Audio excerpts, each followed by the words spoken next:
Hi there, you're listening to a podcast that's created and sponsored by Second Avenue Baptist Church.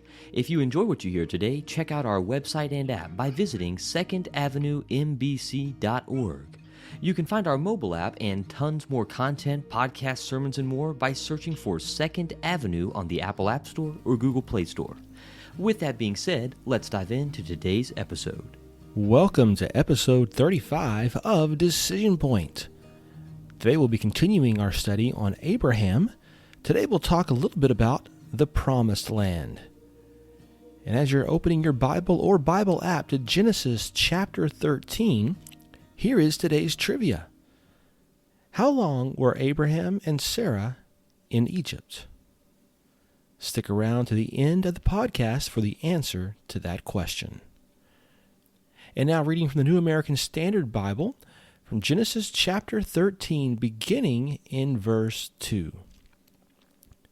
Now Abram was very rich in livestock, silver, and gold, and he went on his journeys from Negev as far as Bethel, to the place where his tent had been at the beginning between Bethel and Ai, to the place of the altar which he had made there previously, and there Abram called on the name of the Lord. Now when Lot, who went with Abram, also had flocks, herds, and tents, and the land could not support both of them while living there together, for their possessions were so great that they were not able to remain together. And there was strife between the herdsmen of Abram's livestock and the herdsmen of Lot's livestock. Now the Canaanites and the Perizzites were living in the land at that time. Verse 8. So Abram said to Lot, Please let there be no strife between you and me, nor between my herdsmen and your herdsmen, for we are relatives. Is this entire land not before you? Please separate from me. If you choose the left, then I will go to the right. Or if you choose the right, then I will go to the left. Verse 10, Lot raised his eyes and saw all the vicinity of the Jordan, and that it was well watered everywhere. This was before the Lord destroyed Sodom and Gomorrah. Like the garden of the Lord, like the land of Egypt going toward Zoar, was the land was watered. In other words. Verse 11, So Lot chose for himself all the vicinity of the Jordan, and Lot journeyed eastward. So they separated from each other. In verse 12, Abram settled in the land of Canaan, while Lot settled in the cities of the vicinity of the Jordan, and moved his tents as far as Sodom. Now the men of Sodom were exceedingly wicked sinners against the Lord, and the Lord said to Abram, after Lot had separated away from him, Now raise your eyes and look from the place where you are, northward, southward, and eastward, and westward. For all the land you see I will give to you and to your descendants forever. I will make your descendants as plentiful as the dust of the earth, so that if anyone can count the dust of the earth, then your descendants could also be counted. Verse 17, Arise, walk about in the land through its length and width, for I will give it to you. And finally, verse 18, Then Abram moved his tents and came and lived by the oaks of Mamre, which are in Hebron, and he built an altar to the Lord. In this kind of long passage, we see what happens as they move out of Egypt. They move into the land that was promised to Abram before the famine came, when he was forced to move to Egypt. And he passes back through where he had set his tents previously. And then God takes him to this area, shows him all. Lot chooses for himself the best. Abram takes whatever left over with no begrudgingness in his heart, wanting to be at peace with his relatives, knowing that this land was promised to him. And the interesting thing here, when I was growing up, thinking, man, what if Lot had chose the other side?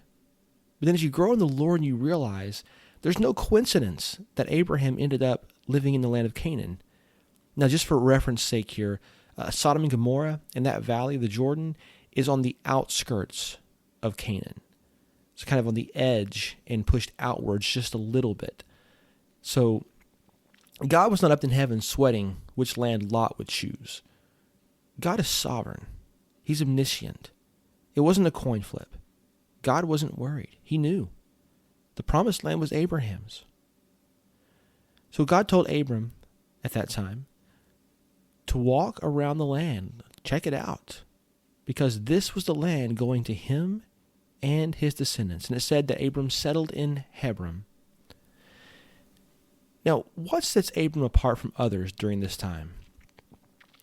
And as I read this carefully and slowing down, rereading, putting myself into the experience of what Abram's doing, the Bible tells us Abram's faith was counted to him as righteousness. And what sets him apart is this. Notice in verse 4, when he passed by where he originally had pitched his tents before going into Egypt, what did he do? He called upon the name of the Lord.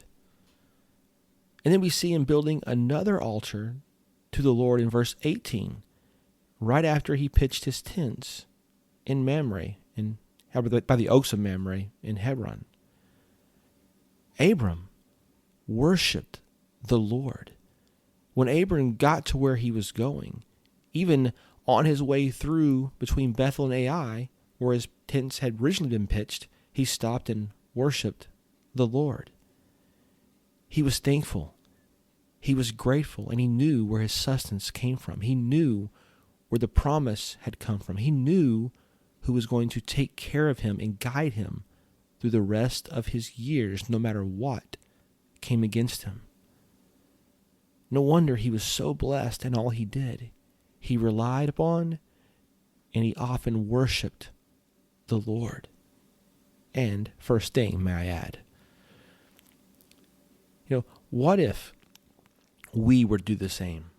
What if for every decision, moving houses, changing jobs, what if we were to stop first and worship? What if we were to thank God and ask for his direction?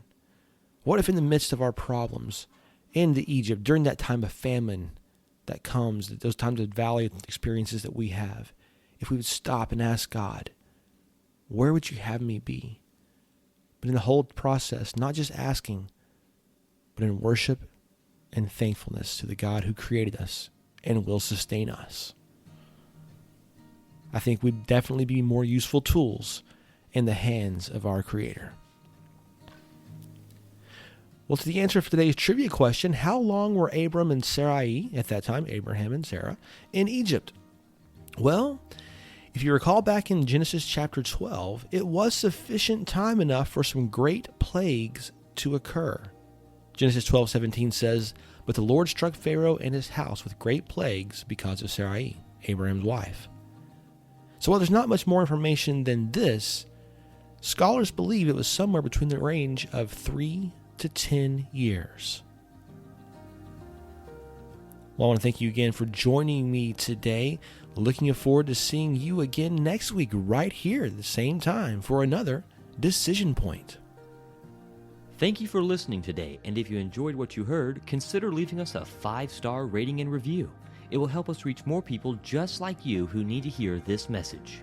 Also remember that you can stay connected with us by downloading our mobile app. Just search for Second Avenue spelled out on the App Store or Google Play Store. Thank you again for listening, and God bless.